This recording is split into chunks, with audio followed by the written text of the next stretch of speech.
So, greetings to you all.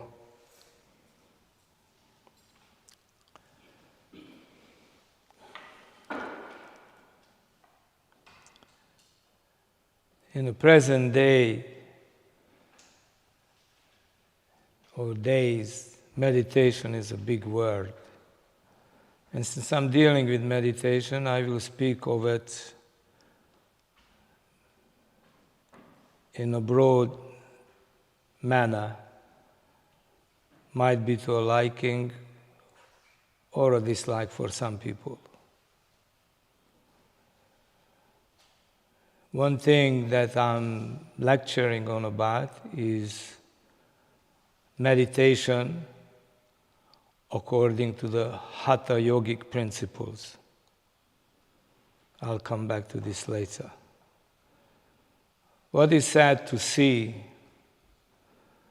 that people go, or by good karma, they end up in some authentic school of meditation, but they don't stay with it.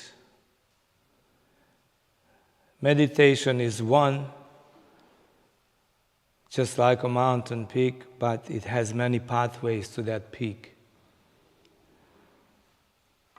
And all the authentic schools have their rules and regulations how to proceed upon this path.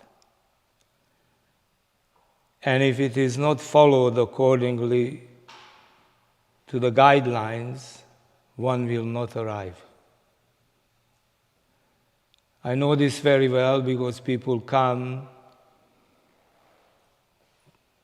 to the Hatha Yogic schools and they said, oh, I do meditation, I'm doing the Buddhist way, or I'm doing the Himalayan way of meditation, or some other form of meditation. It shows a number of things.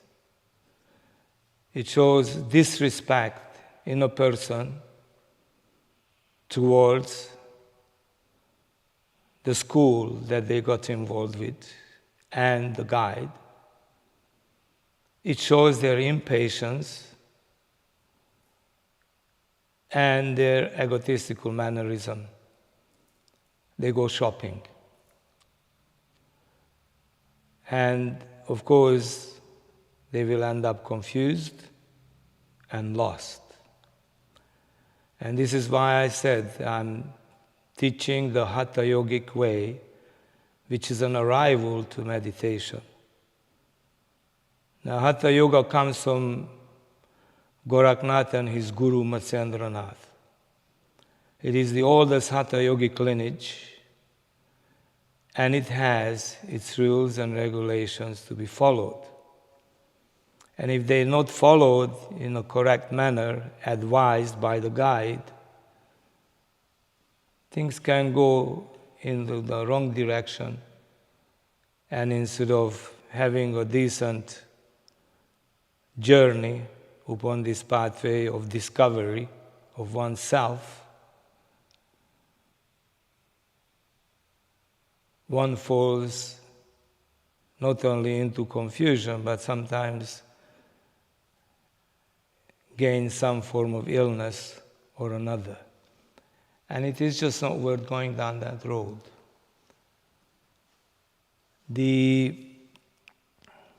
Even within the authentic schools of Hatha Yoga, people are not very clear what is happening. So I will talk about this. And let's say if somebody is following the Kagyu lineage of the Buddhist, they have their way.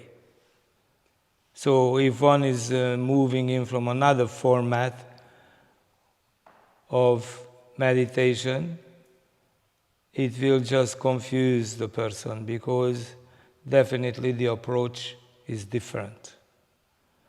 So even within some of the authentic Hatha Yogic schools, there are differences, though it is the same base. And it has to do with the guru themselves. Let's say within the yogic tradition, if you look at in Patanjali's system, asana, the posture, is the third limb. It's only one limb. He's got 8 limbs of how to proceed.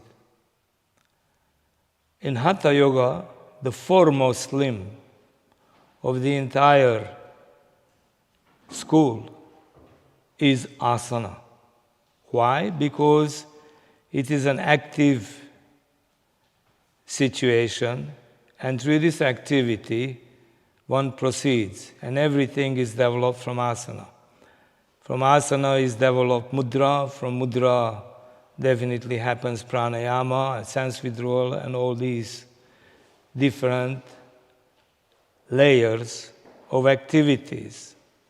So the meditation is arrived from the most simple point into its intensity if it is followed correctly.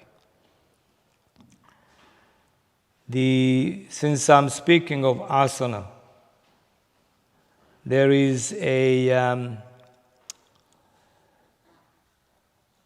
are a lot of mistaken notions about what asana is. Yes, it means a posture, but there are many different types of postures.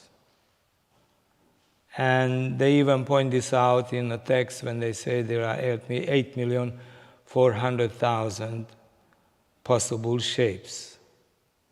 It's a huge number to get lost in. Out of this 84 is for human use, and out of 84, about 32 to 37 is enough. The very word asana was derived from the root asabhuvi.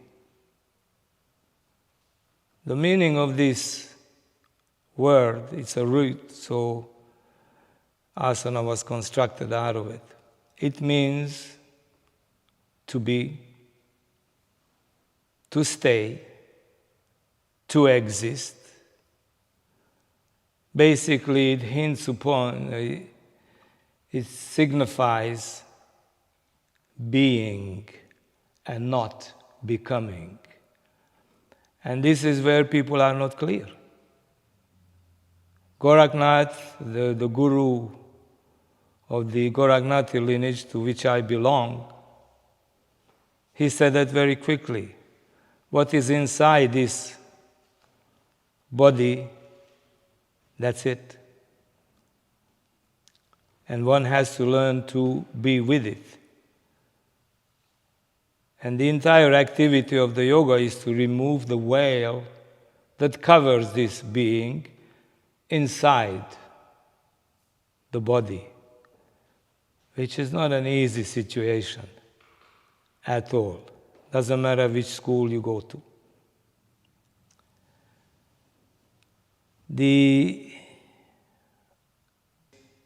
How to overcome respiration. Because the veiling of the being inside this artificial appearance, which they call the body, is the respiration.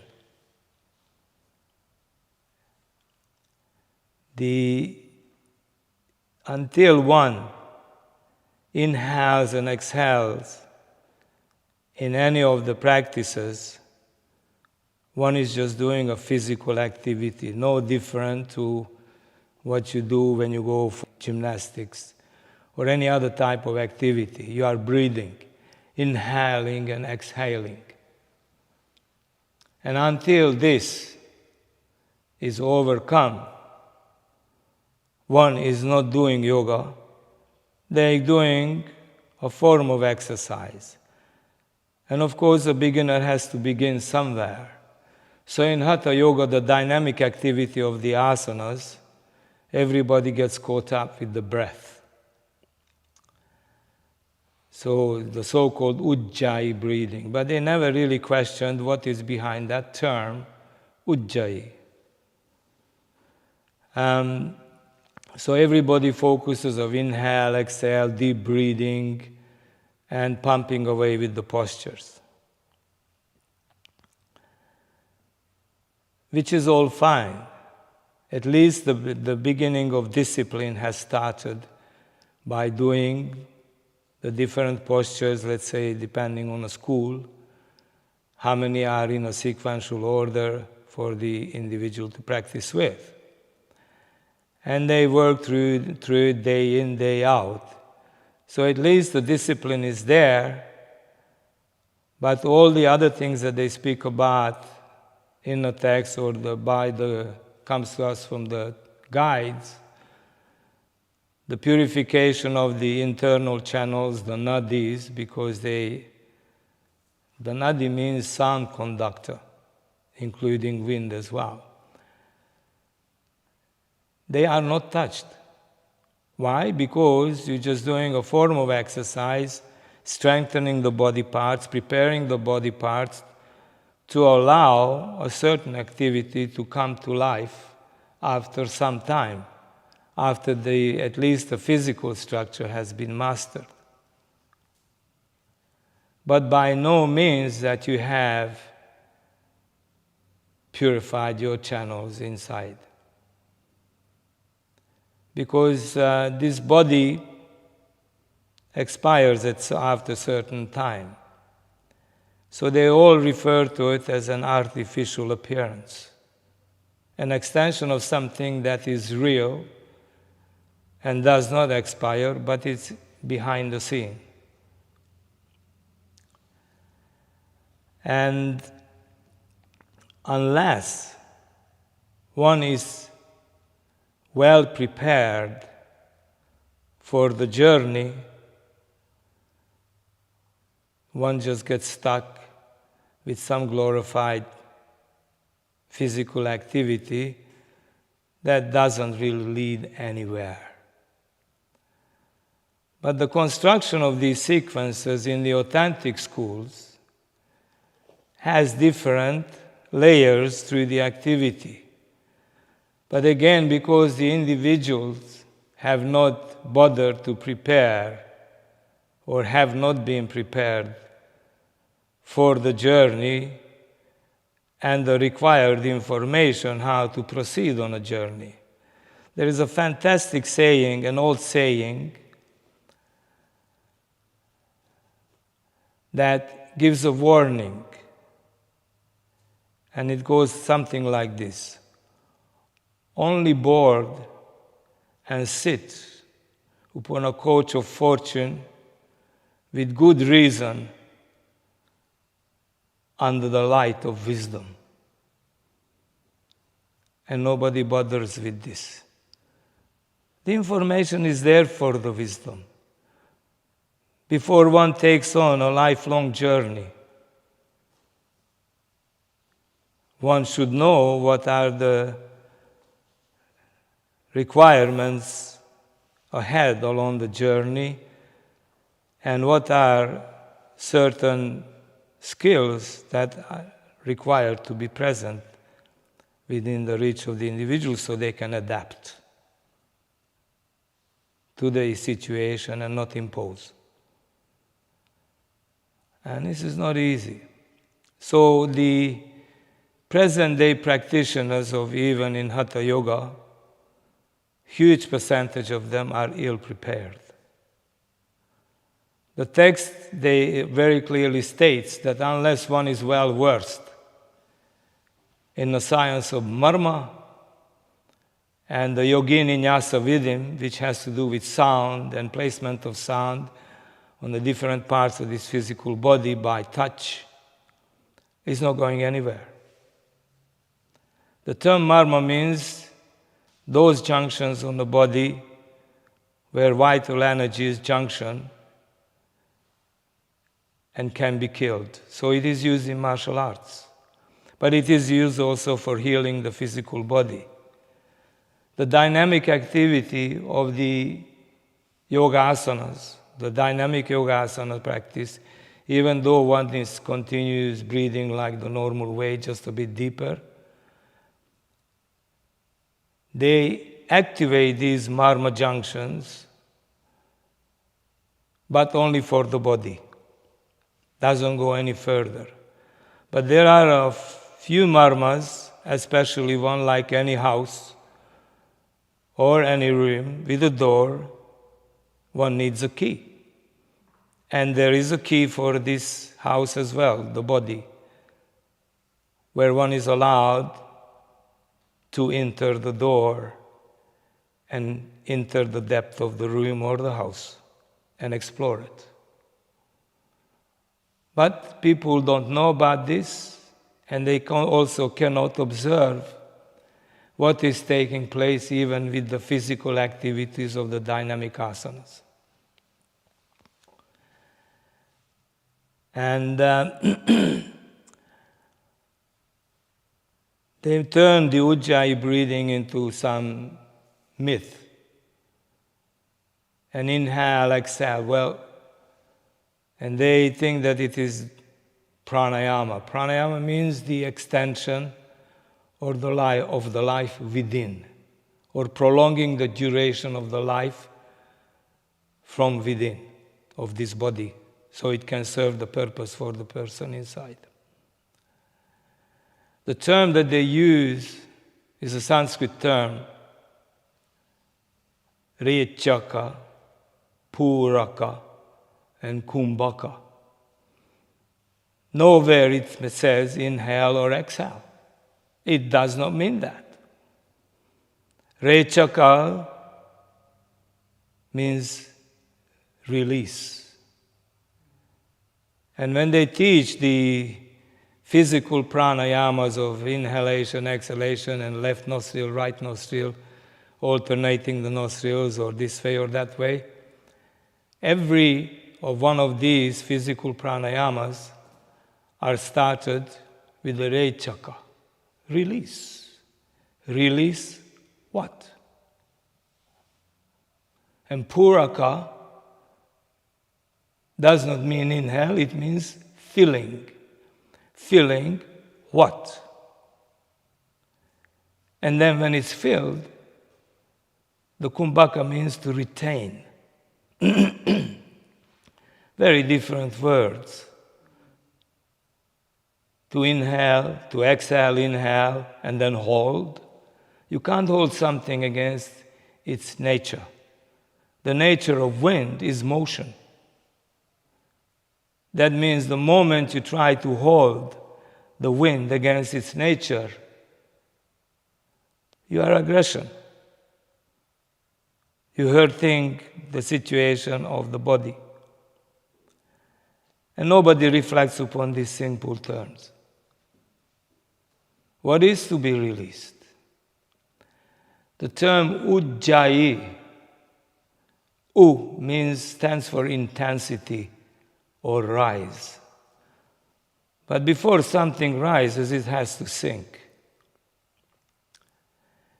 And Jaya means victory, but Ja means to be born. So out of this artificial situation through the body, one has to be born new inside.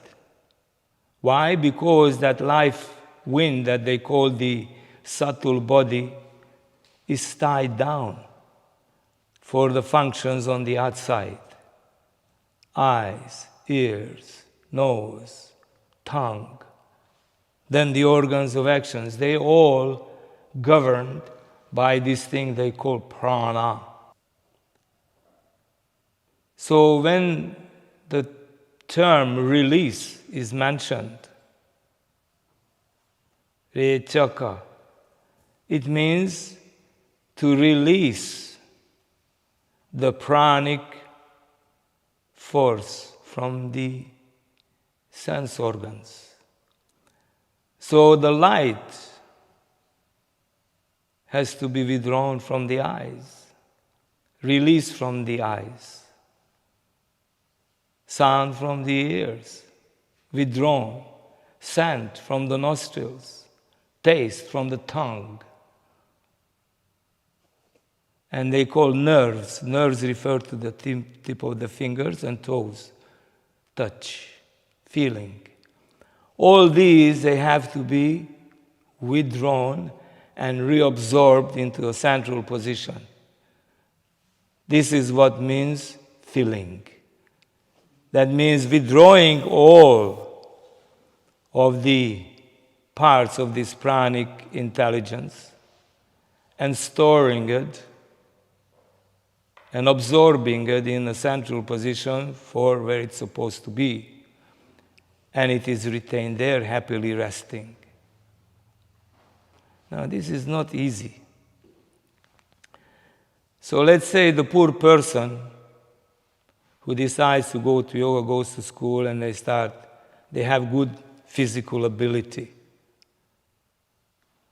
I would say that 98-99% of youngsters today, they have good physical ability and do the fancy stuff, which is fine, but they lack the capability of understanding, and they can't go where they're supposed to go, purely because they weren't prepared well by the required sciences for the mindset, the marma, Yogini Nyasa Vidim, the 10 different winds operating and holding Dandi. So the single prana divided itself into 10.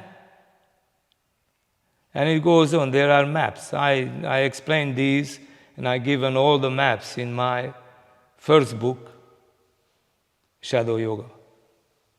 It's all it is, it's those maps. People even complained, they said, oh, I didn't give much instruction. I didn't. Learn the first thing first. What is behind the technical information? Technical information can be taken any which way, depending where the individual stands. But what is behind that technical information? The wisdom that covers has to be discovered through the proper activity and usage. So in the authentic Hatha Yogic schools, we have the dynamic activity of the asanas.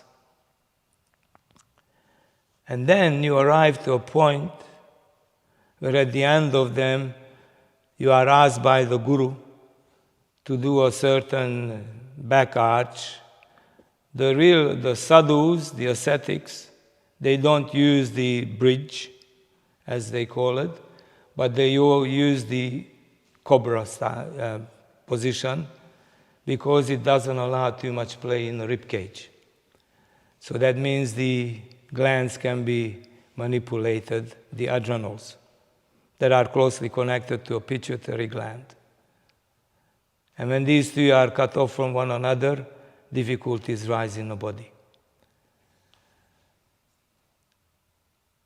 So what happens is that after, right at the end of the dynamic activity, either the bridge or the cobra is given, then what they call nowadays forward bend, which it is not called forward bend, because forward is that way, and the legs are straight and you're folding on the legs. Huge difference again in explanation. Forward, you're moving away from your base. So it is called Paschima Uttanasana, Ugrasana, which means the fearful position. Why? Because Paschima means west. It refers to the back section of the body and the way the energy operates here. And this asana is given to bring a close to the dynamic activity with the body. Now, what follows after this posture is usually in the good schools is held for 10 minutes at least, circulating the energy in a particular manner. It's called the finishing or concluding postures. And these are no longer postures. There are about a dozen of them. Out of this Paschimottanasana, these concluding asanas are developed.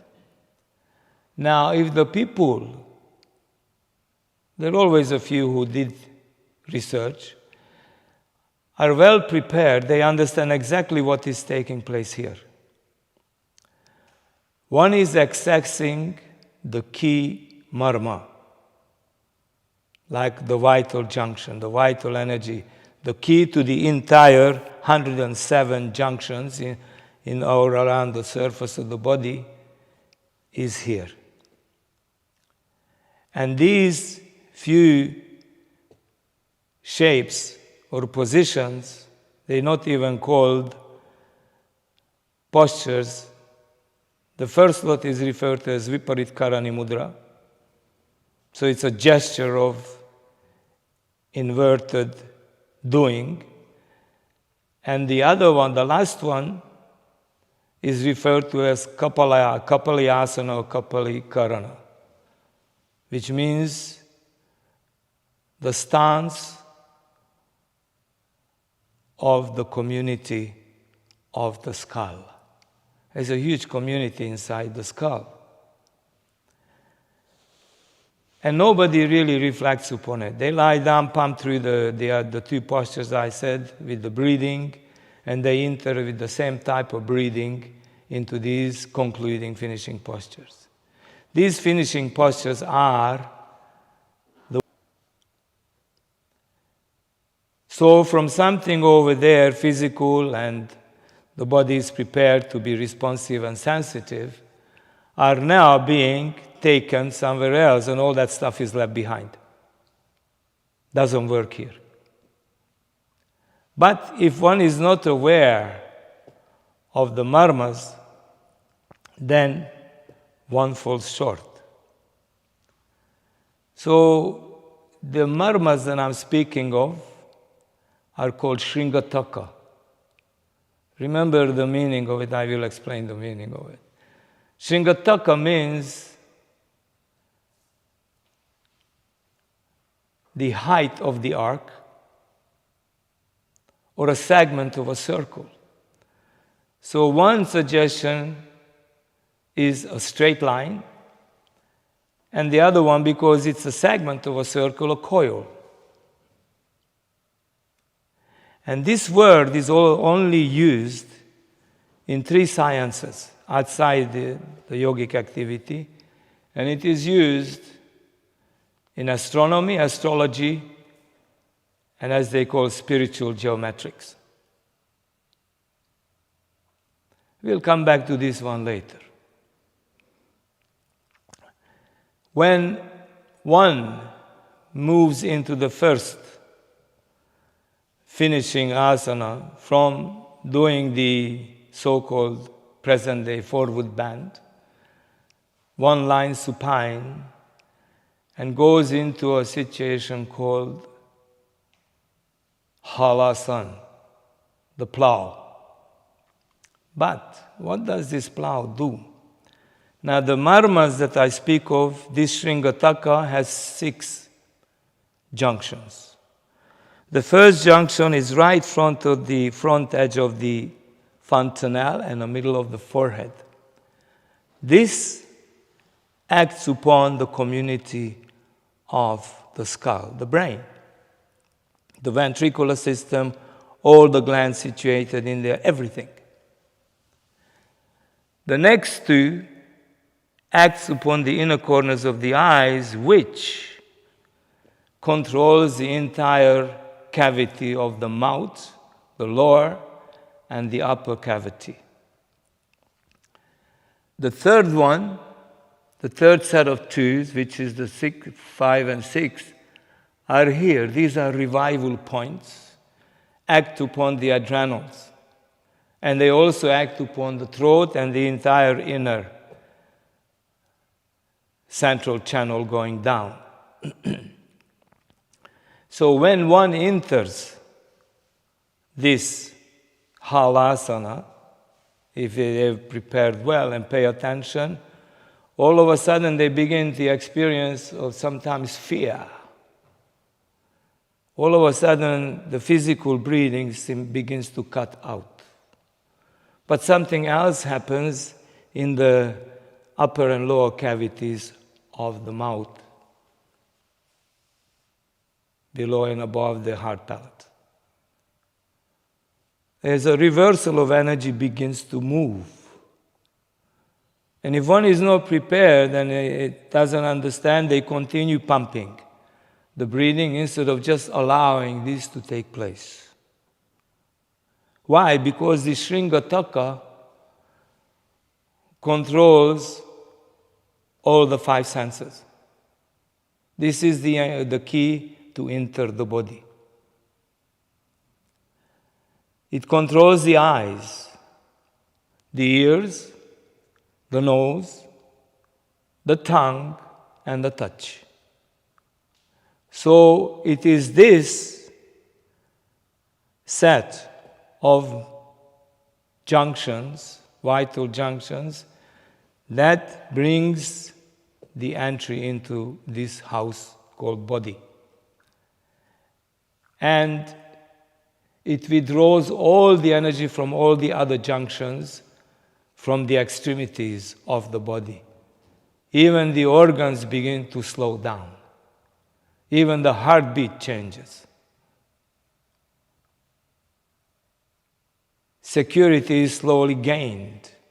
The following movement is Karnapidasana, pain of the ears. There's a warning. Then unless it is responding, the individual responds instead of imposes the situation, they will have difficulties with their ears and the entire space inside this body, right throughout the joint system and all. The following one, nowadays there is an invented situation called Viparita Karani Mudra. It's a lazy man situation. It was done for the layman.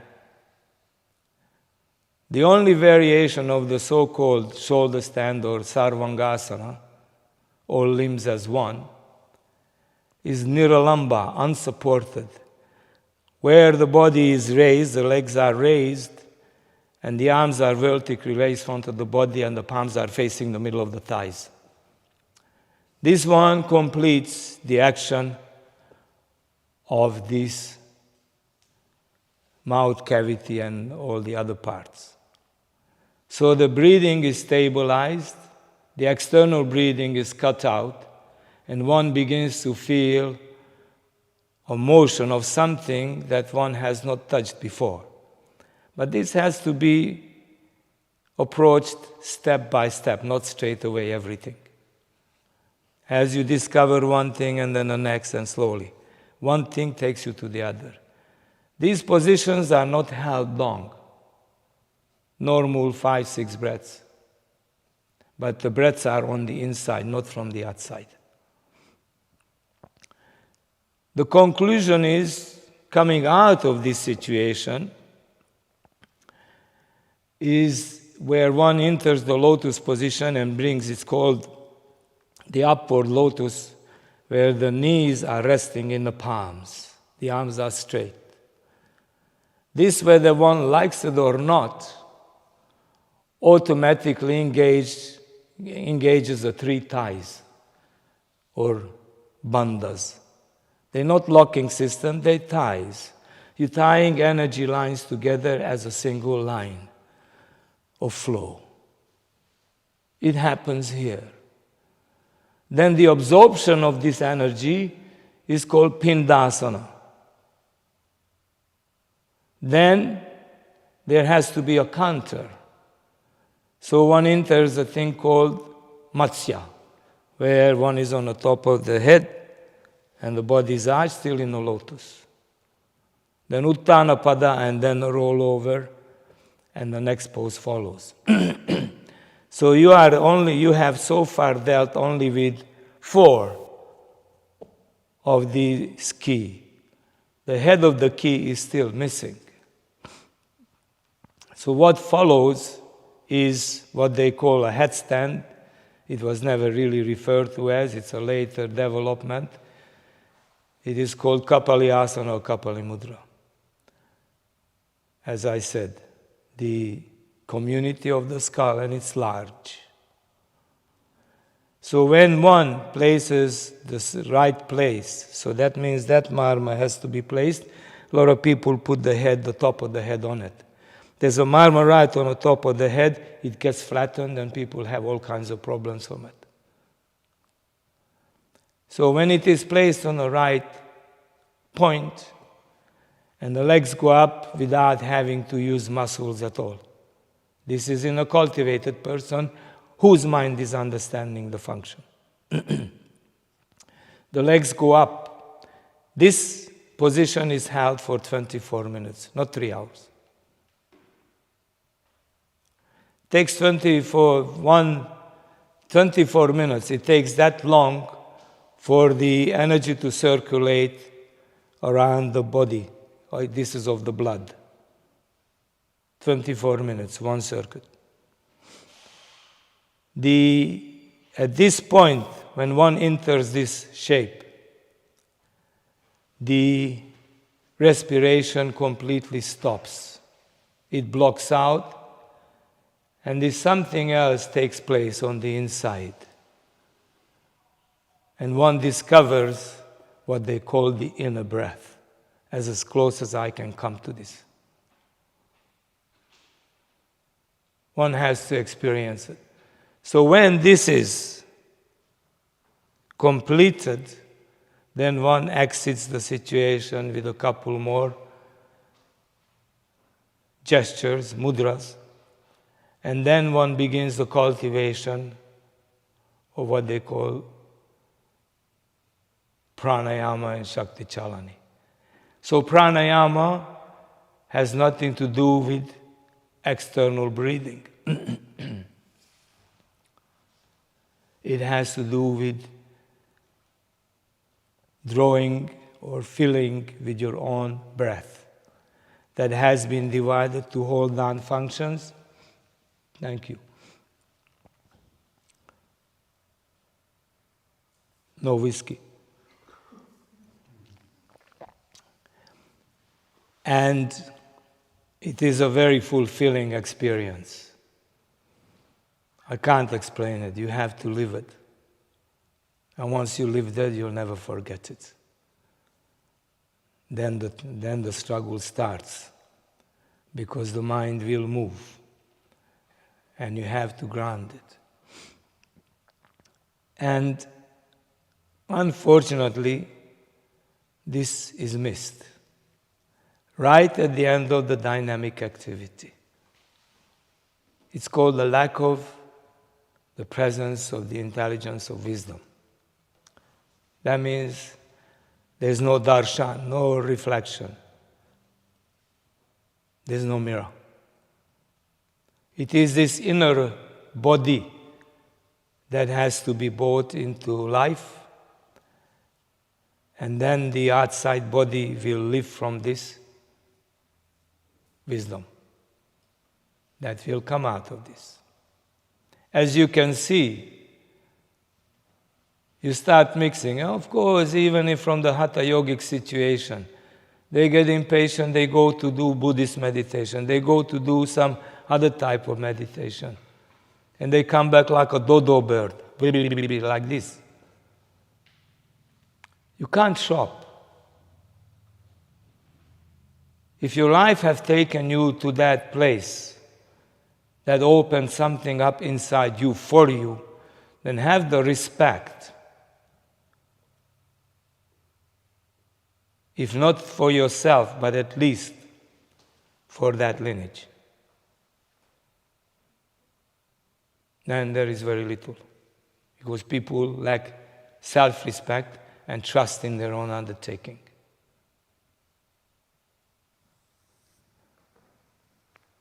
I have to look at the watch because I only have so much time.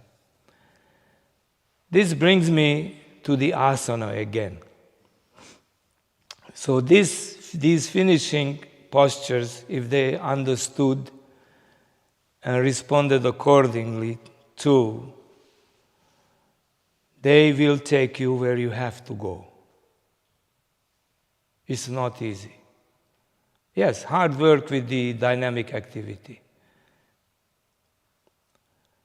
But even in the authentic school nowadays, the start.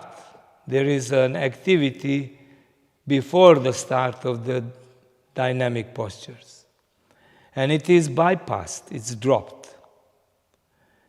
This activity is referred to as the 10 fundamental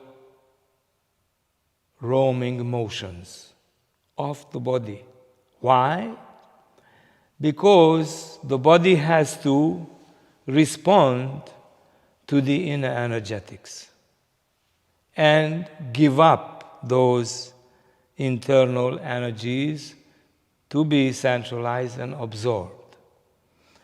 So I like to use a quote from the Darshana Upanishad that speaks of this so clearly. It's not even, you can't even point a finger at me and say, it is my invention, right? So it is called the rationale of asana. The rationale is to give up all ideas of making an effort. It's difficult to swallow. Yes? All ideas to make an effort. This was already hinted when I explained the meaning where asana was developed from, asabhuvi. It signifies being and not becoming. Enlightenment is inside you, not outside you. So that means there it was already hinted that no agenda. I want to do this, I want to achieve this, I want to achieve that. No. You approach the activity completely open and take note of all those things that are happening or not happening and make an adjustment to it. The body is talking. It's not done. Mastery of asana is the cessation of efforts. And what means that efforts are all these investment. Through the yoga school's door, leave your investments out. You go there, you don't even know why you're there. Something took you there. It will show itself. And all of these investment and agendas are nothing but fear-related. Taxes the kidneys and all the other glandular systems. So, rationale of asana is to give up all ideas of making an effort, which is very clearly stated within the 3rd chapter, verse 13 of the Darshana Upanishad. It's one of the really old texts that deal with yoga and tantra. It goes like this. Asanam vijitam yena jitam tena jagat trayam. No more smart, huh? It means one who has gained mastery over asanas has won over all 3 planes of the self, attaining stability on all 3 planes of body, breath, and mind, and enjoys integrated health. The stability of the 3 planes is attained through the threefold energies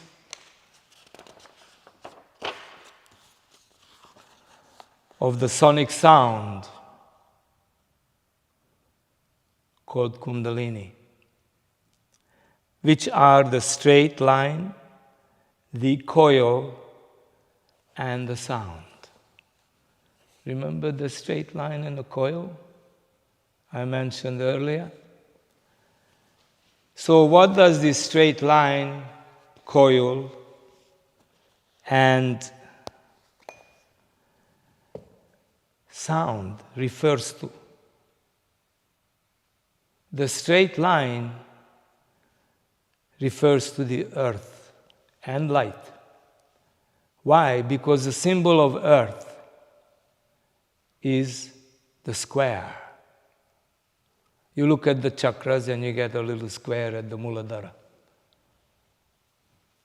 You can't draw a square with coil. So the straight line is stability and groundedness. The coil is motion, always moving, always moving. So motion has to be grounded in stability. Why? Because air moves. So the stability of prana has to do with earth. If it's not earthed, one is unstable. One has an unstable life. And sound. Sound, in our case, is the mantra. So when one arrives at the finishing postures, and some of their pre-cultivation energetic shapes, a sound is introduced that calls the rhythm inside. So the body parts have to respond when they're moving from one thing to the other, and during being inside this particular shape to the mantra.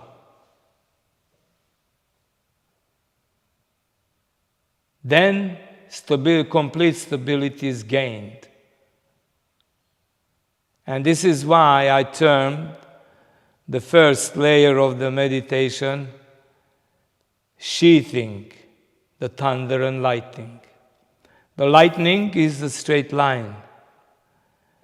And the thunder is to do with straight line and wind. And the mantra, sound,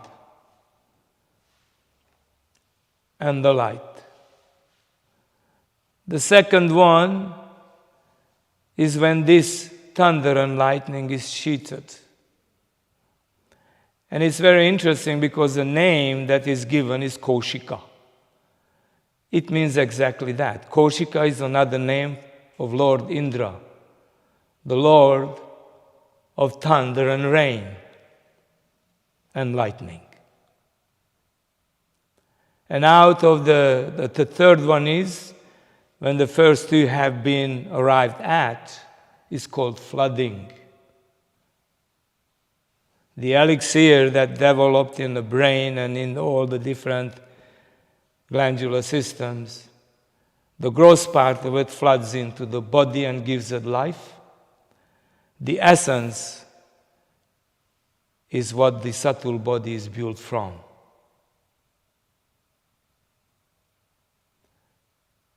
This is the Hatha Yogic way of arriving at the meditation. Not waiting for Godot, but you work it.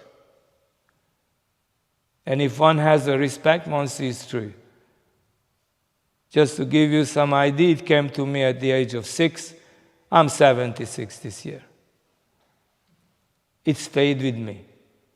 And it had its time. But you have to persist. If you really, truly committed, then you have to persist without stopping.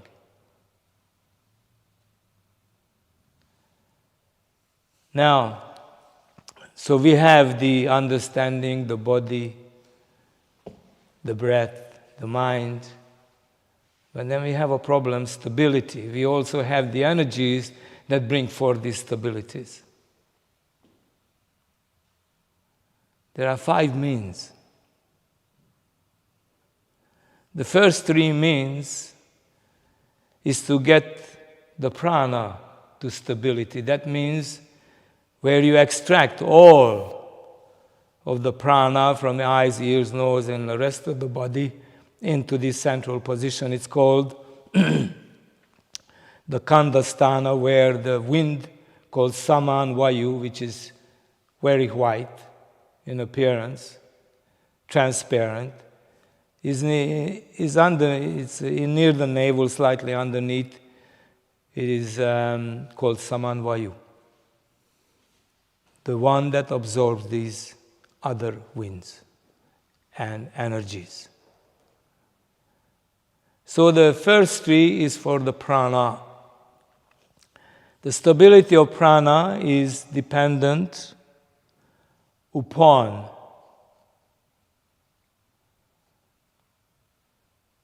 the right intake of foods, measured intake of food, asana, and Shakti Chalani. Now this Shakti is an interesting one. But first, the food. Now, we're talking of the Babas. So they say the measured food is ghee, some milk, and some curd. Maybe a fruit here and there, and that's it. Do you think your mind could exist on that? Maybe 1 or 2 days. And then you do these practices twice a day. You can see it has its requirements. So now if the agreeable food is there, measured, small quantities, then the next is the appropriate shapes for the cultivation to be followed. Now this cultivation that I mentioned, it starts after the prayers, when you do the fundamental roaming motions. That's already is a setup for what is called Shakti Chalana. So people translated Chalana as churning and this and that. Yes, it has that too. But the term Chalana means insertion, agitation, causing difficulty for that particular energy, which is the Kundalini Shakti, to stir it up, to stimulate it. It's a job. So you do the setup, you arrive at it where you internalize the breathing, right? And you're using the internal energy, and then you start to do this irritation, of course, with the mantra. Everything continues like so. And then you do a few. And when this Shakti Chalana has been mastered, then you get this other thing called Matana, which means churning of the energy of the channel of the tongue, which is the central channel. It belongs to the goddess Saraswati, the lady of speech. Mantra. So again, you are in there. But if you are inhaling, exhaling, and uttering mantra, you just might as well just bang your head onto the floor in a church. You know, if you're banging in the right spot, then you might trigger the Shakti, and you go inside, and then you are a very happy human being. Don't know why. So this is the preparation for bringing the life wind inside the body to the point of absorption. Now the Dude says, I'm still with the Upanishad, right? The Upanishad Baba says, after moderate diet, mastery in asanas, and Shakti Chalana, these three means are for the control over prana. It stabilizes the inner life. it kind of gives it a shape. In Shakti Chalana, when it is done correctly, there is an activity called paridhana, having the inner circular wrapping of the cloak of completion. It refers to this area here. And it says that it appears in a vision of the sadhaka, the practitioner, as a cloth, a pure, white, transparent silk cloth, 7 times folded, as a cloak. There's a pun on this. The 7 times folded, it refers to the 7 layers of this physical body, the 7 entrapments, kosha. That means through this circular wrapping activity, Shakti Chalana, this is the highest point of Shakti Chalana, you have managed to extract all the energies from the different layers that carry out certain functions without getting trapped. The next one is matana, churning of the channel of the tongue. And this is churning. And it involves the churning, gathering, and absorption. You can see this meditation takes a bit of work. You are never bored. And all the things you discover that you never knew about what's inside you. And then the Baba says, now that you have stabilized the prana, the life, and he says, the retention of prana at the navel, so this is what they call the kanda, just slightly under, and moving it into the nadis, the conduits of sound and wind. That's what nadi means. The life wind are the 2 means that control prana and manas. So we arrived. They fuse and they dissolve into their origin, which is called the self. And the appropriate channel is the central channel, which they call the channel of void. And Kundalini is the goddess of that void. And then we get a surprise party. They said, now you got this far and you're in the channel, but you got 16 of these inner channels. You have to purify them all, and then they are under the influence of the moon.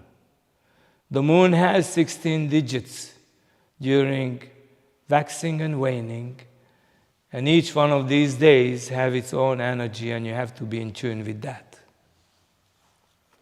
Therefore, they say there are 2 asanas here that you must perform, called Akarna Dhanurasana, has 2 variants. One is done repeatedly, dynamically, the other one is held. And Kukutasana. Even in the Ashtanga series, you don't encounter Akarna Dhanurasana until the 4th series, which is called Nadi Shuddhi. It's a nothing asana, it's simple. But it has something, it does something that the others don't. But you have to be at this stage where your life and mind are dissolved into each other and are absorbed into this nadi and the nadis get purified, and 15 of them will drop off, and a central one remains. And it is here that begins what is called meditation. You don't have to think about it. It talks to you in a sound. Now, one thing I like to say something about the mantra, because a lot of people kind of do this to the mantra. If you sit in a garden with flowers on a warm day and the bees are out, and there's many, many little flowers, and you see this bee, when they are flying, they go, hit the flower, they stop, because they do what they have to do. Soon as they take off, they copy the airplane from that. That means that sound is very important. Mantra is struck sound at the beginning. But when the proper mantras are given for the different activities, one will arrive at that one which is called the anahat, the unstruck. That rises from that which has been struck. When this something rises, one knows. You don't have to think about it. And you don't have to think that you are meditating, because you are just there.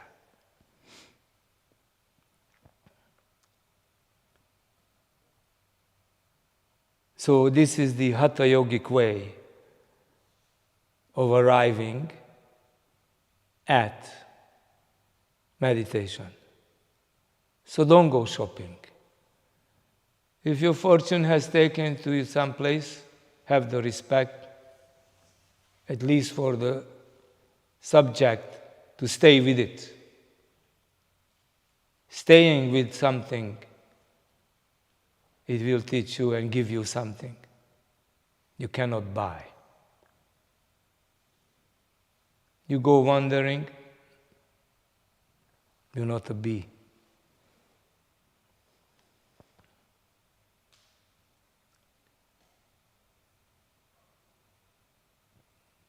Find this helpful? Good. So you can see that all the things that have been done over the last few years, we are slowly introducing the different activities so they don't come as a stress. It cannot be introduced any other. It's only when some of the people in a community are ready for it. And then it is slow work. But if it lives in another, it will awaken in the other ones. So I bring this lecture to a close. I trust it was helpful in some way or another. And the rest depends upon where you're going with it. Thank you and good luck.